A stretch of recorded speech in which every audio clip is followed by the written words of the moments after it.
भारत, हर वक्त सच के साथ। नमस्कार, आप देख रहे हैं यू भारत और मैं हूं आपके साथ मनीषा पाटीदार। रुक करते हैं आज की हेडलाइंस पर।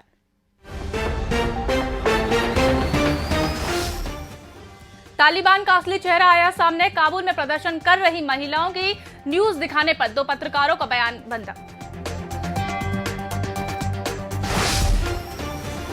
दिल्ली में कैंसर की नकली और एक्सपायर दवा बेचने वाले गिरोह का पर्दाफाश। बांग्लादेश में कैंसर की एक्सपायरी दवा का मांगता था गिरोह। पूर्वांचल एक्सप्रेस वे का काम हुआ पूरा। अक्टूबर में सीएम योगी के ड्रीम प्रोजेक्ट का लोकार्पण कर सकते हैं प्रधानमंत्री मोदी। बंगाल विधानसभा चुनाव के बाद अब हुई हिंसा में मारे गए अभिजीत सरकार का 4 महीने बाद मिला शव।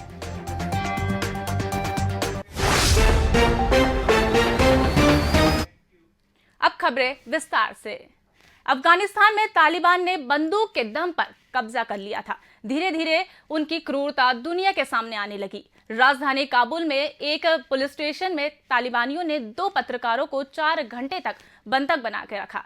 उन्हें नंगा करके बैत और चाबुक से पीटा गया। दोनों पत्रकारों ने काबुल में अपने अधिकारों और पाकिस्तान के खिलाफ प्रदर्शन कर रही महिला का न्यूज कवर किया था। लखनऊ से गाजीपुर तक बन रहे पूर्वांचल एक्सप्रेस वे का काम लगभग पूरा हो चुका है। इसकी जानकारी मुख्यमंत्री योगी आदित्यनाथ ने सोशल मीडिया वार्तालाप कार्यक्रम के दौरान दी। इसका लोकार्पण अक्टूबर में किया जा सकता है। सीएम ने कहा कि योगी देश के अग्रणी राज्य बनने का लक्ष्य हासिल करने के लिए हर संभव प्रयास किए जा रहे हैं। करनाल में किसानों पर हुई लाठीचार्ज के बाद केंद्र से लेकर राज्य की रणनीति में हलचल मची हुई है। चंडीगढ़ से पत्रकारों से बातचीत में हरियाणा के गृह मंत्री अनिल विज विवादित एसडीएम के बचाव में नजर आए। अनिल विज ने कहा, सरकार इस घटना को जांच के तौर पर कर रही है। वहीं अगर किसान बेकसूर पाए गए तो इनके खिलाफ कार्यवाही होगी। उन्होंने कहा, किसान नेताओं की मांगने के लिए साफ इनकार कर रहा है। पश्चिम बंगाल में भारतीय जनता पार्टी के पदाधिकारी अभिजीत सरकार की हत्या के 4 महीने बाद इनका शव मिला, जिसके बाद इनका अंतिम संस्कार किया गया। इस दौरान सोशल मीडिया पर एक वीडियो वायरल हुआ जिसमें भाजपा नेता देवदत्त मांझी को नील रत्न सरकार मेडिकल कॉलेज एवं अस्पताल में मॉर्चरी में होमगार्ड के थप्पड़ मारते हुए दिखाई दिए गए हैं। अस्पताल में अभिजीत सरकार का शव रखा गया था। यह घटना तब हुई जब भाजपा नेताओं और अभिजीत सरकार के परिवार के सदस्यों को मॉर्चरी के बाहर लंबे समय तक इंतजार करना पड़ा था। वक्त हो चला एक छोटे से ब्रेक का। मिलते हैं ब्रेक के बाद। सनसनी नहीं, सिर्फ सरोकार, विश्वसनीयता के साथ सटीक खबरें, हर मुद्दे की पड़ताल, हर मुद्दे पर नजर, चप्पे चप्पे की खबर। सरकार से करेंगे सवाल, बनेंगे जनता की आवाज। हम हैं यू भारत, हर वक्त सच के साथ।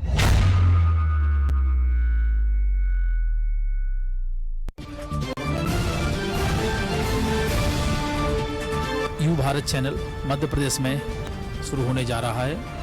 मैं यू भारत चैनल को बहुत बहुत शुभकामनाएं देता हूं। इसके माध्यम से हम समाज में एक जागरूकता का काम करेंगे और वो विषय जो समाज के सामने नहीं आ पाते हैं, यू भारत की निष्पक्षता समाज को एक दर्पण के रूप में काम करेगी।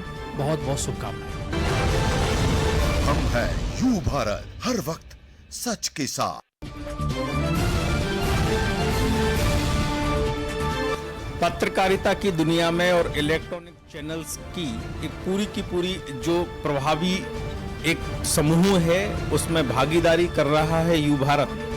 यू भारत को शुभकामनाएं, आपकी पूरी टीम को शुभकामनाएं कि आप पत्रकारिता के जो उच्च मूल्य हैं, मापदंड हैं, राष्ट्र के व्यापक हित में, समाज के व्यापक हित में अपनी भूमिका का निर्वहन उनके साथ में करेंगे। बहुत बहुत बधाई, बहुत बहुत शुभकामनाएं। हम हैं यू भारत, हर वक्त सच के साथ।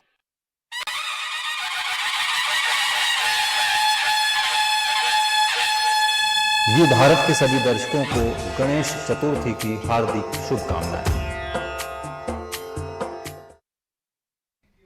ब्रेक के बाद दोबारा स्वागत है आपका। बढ़ते हैं खबरों की ओर। कोरोना की तीसरी लहर को लेकर छत्तीसगढ़ की सरकार तैयार है। भारतीय रक्षा अनुसंधान की तरफ से 300 से अधिक ऑक्सीजन सिलेंडर रायपुर को मिले हैं। साथ ही 8.5 करोड़ रुपए का फंड मंजूर हुआ है। प्रदेश में तीसरी लहर की तैयारी के लिए प्रारंभिक रूप से करीब 300 करोड़ रुपए के लिए खर्च का अनुमान लगाया गया है। झारखंड सरकार के नमाज के लिए अतिरिक्त कक्ष के फैसले पर राजनीति तेज हो गई है। मध्य प्रदेश के उच्च शिक्षा मंत्री डॉक्टर मोहन यादव ने झारखंड सरकार के नमाज के दिए गए अतिरिक्त कक्ष को गलत बताया है। उन्होंने कहा कि इससे सांप्रदायिकता बढ़ेगी। उन्होंने उच्च शिक्षा मंत्री की नीति पर चर्चा करते हुए कहा कि कांग्रेस पर कटाक्ष भी किया गया। सरकार ने गलत निर्णय लिया है। झारखंड सरकार को ऐसा निर्णय नहीं करना चाहिए था। अगर ये हमारा जो बना बनाया ढांचा है, उस ढांचे में पर्टिकुलर किसी कक्ष के लिए अगर आप इस ढंग की घटना करोगे तो यही बात आएगी कि बाकी फिर हनुमान चालीसा पढ़ना, धर्म के बाकी कामकाज चलाना, उसको कैसे रोक सकते हो। तो ज़्यादा बेहतर होगा कि आप उस तरह के निर्णय लो जिस निर्णय से हमारा जो अपना परिवेश है या विधानसभा का जो अपना स्तर है वो बना रहे। नहीं, मध्य प्रदेश में इस टाइप की बात ना की है ना करेंगे। प्रदेश में संगठित अपराधों पर काबू पाने के लिए गैंगस्टर एक्ट लागू किया जाएगा। गृह मंत्री नरोत्तम मिश्रा ने भोपाल में कहा कि यह एक्ट महाराष्ट्र के मकोका और उत्तर प्रदेश के गुंडा एक्ट के तहत होगा। इस एक्ट पर प्रदेश की परिस्थितियों के हिसाब से मानव तस्करी और जहरीली शराब बेचने जैसे गंभीर अपराध भी जुड़े जाएंगे। एक्ट का फाइनल ड्राफ्ट तैयार किया गया, जिसमें विधानसभा के शीतकालीन सत्र में पेश किया जाएगा। इसमें जो संगठित गिरोह हैं और समाज विरोधी क्रियाकलापों में जो त्वरित कार्रवाई करने के लिए, उनके निवारण के लिए यह एक्ट लेके आया जा रहा है। जैसे जहरीली शराब का काम एक संगठित गिरोह करते हैं, जैसे हमने देखा है कोई खनिज माफिया कहलाता है, कोई शराब माफिया कहलाता है। ये इस तरह के जो संगठित अपराध करते हैं, उसमें हम धारा 14 के अंतर्गत जो मजिस्ट्रेट हैं उन्हें उसमें अपराधियों की संपत्ति कुर्क करने के और दूसरे चीजें करने के प्रावधान पर विचार किया जा रहा है। मध्य प्रदेश के कृषि मंत्री कमल पटेल ने कहा कि बासमती धान और जीआई टैग के मामले में न्यायालय के फैसले से किसानों को लाभ होगा और इसकी आय तिगुनी बढ़ाई जाएगी। उन्होंने कहा इससे प्रधानमंत्री का किसानों की आय बढ़ाने का सपना भी पूरा होगा। कृषि मंत्री ने किसानों के लिए शिवराज सरकार द्वारा किए गए प्रयासों के लिए मुख्यमंत्री का आभार जताया।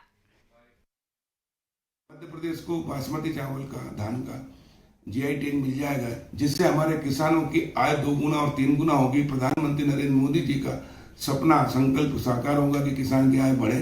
जीआई टैग मिलने के बाद में हमारे बासमती धान की कीमत 2 गुना और 3 गुना हो जाएगी, जिससे हमारे लाखों किसानों को आर्थिक लाभ होगा, किसान की आय भी बढ़ेगी।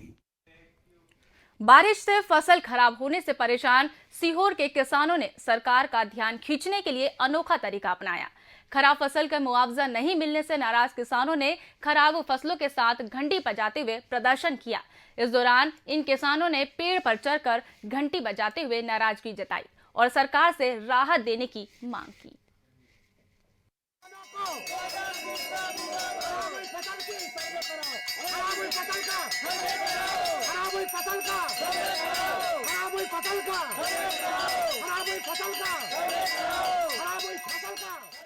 सनातन धर्म की मानने वालों के लिए वैसे तो हर साल त्योहारों और पर्वों की धूम रहती है। इसी में गणेश चतुर्थी का भी एक पर्व है, जिसको क्या बड़े और क्या छोटे सभी बेसब्री से इंतजार कर रहे हैं। आइए जानते हैं इस पर्व का क्या महत्व है और इसे क्यों मनाया जाता है।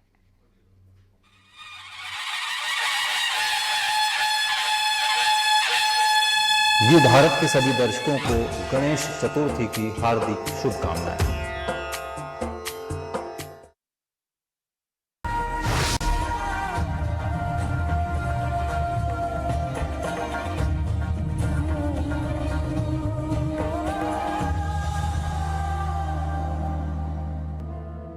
चिंतामण गणेश मंदिर का इतिहास करीब 2000 वर्ष पुराना है।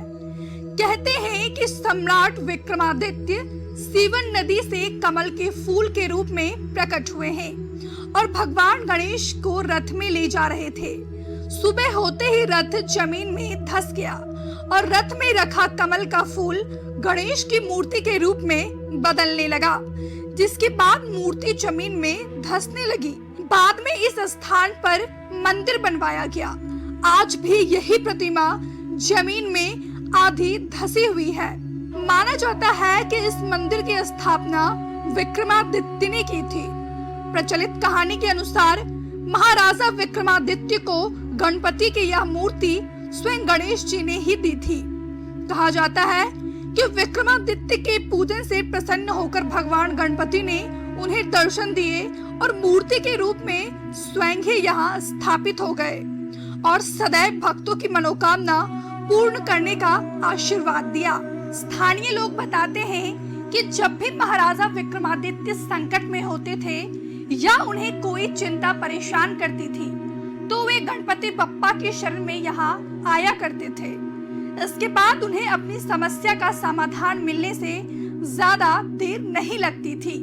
ऐसी मान्यता के चलते लोग यहाँ अपनी समस्याओं को लेकर आते हैं। वे बप्पा से अपनी चिंता दूर करने की मन्नत मांगते हैं।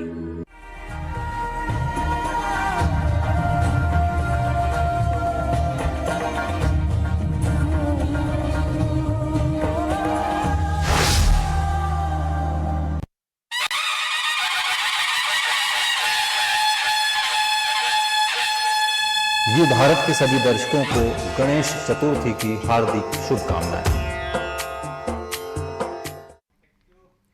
गणेश चतुर्थी का पर्व आज पूरे देश में धूमधाम से हर्षोल्लास के साथ मनाया गया। इस मौके पर बड़ी संख्या में लोगों ने अपने घरों और सार्वजनिक स्थानों पर गणेश प्रतिमा की स्थापना की। इस मौके पर भोपाल के यू भारत न्यूज चैनल के कार्यालय में गणेश प्रतिमा की स्थापना करके गणेश उत्सव मनाया गया। जय गणेश जय गणेश जय गणेश देवा, माता जगी पार्वती पिता महादेवा, दीनहि की लाज रख शंभ सुतवारी, कानन की लाज रख शंभ सुतवारी, कामना को पूरा करो जग बलिहारी। इसी तरह इंदौर में भी गणेश चतुर्थी के मौके पर मंदिरों में भक्तों का तांता लगा हुआ है, जहां प्रसिद्ध खजराना गणेश मंदिर पर बप्पा को 2 करोड़ के गहनों से सजाकर विशेष महाआरती की गई। इंदौर के प्रख्यात खजराना गणेश मंदिर में भी भव्यता के साथ 10 दिनों के गणेश उत्सव की शुरुआत हुई और प्रदेश के जल संसाधन मंत्री तुलसी सिलावट ने पूजा अर्चना की। सबसे पहले तो मैं इंदौर वासियों की ओर से, मध्य प्रदेश की ओर से गणपति बप्पा के चरणों में नमन करता हूं, प्रणाम करता हूं और सभी भाइयों और बहनों को गणेश चतुर्थी की बहुत बहुत बधाई और शुभकामनाएं देता हूं। भगवान से ये प्रार्थना करने आया हूं, मध्य प्रदेश का विकास हो, मध्य प्रदेश की उन्नति हो और देश की एकता और अखंडता बनी रहे। इस बुलेटिन में फिलहाल इतना ही। तमाम अपडेट्स के लिए बने रहिए यू भारत के साथ। नमस्कार।